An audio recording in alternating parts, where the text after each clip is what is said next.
រឿងក៏ចាញ់យូរទៀតវេទនាចែកអមហើយ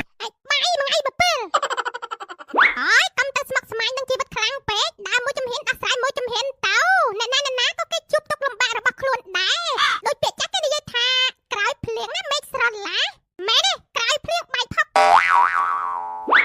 បងណែបងនឹងមិនមើលយើងយ៉ាងមើលទៅដូចជាមិនដាច់ស្គាល់ទេបងកំពុងតែពិបាកចិត្តមែនខ្ញុំមើលទាំងមុខបងក៏ដឹងដែរកុំពិបាកចិត្តអីបងចាំខ្ញុំច្រៀងបទចម្រៀងឲ្យស្ដាប់អោបអូនអង្វរកុំអើយផោមឈប់ផោមទៀតទៅបានទេព្រោះផោមនេះស្អុយដូចខ្មោចងាប់បើមិនស្ដាប់គ្នាខ្ញុំនឹងដេញចេញក្រៅមិនឲ្យនៅក្នុងបន្ទប់ទេហឹបណាស់ស្អុយណាស់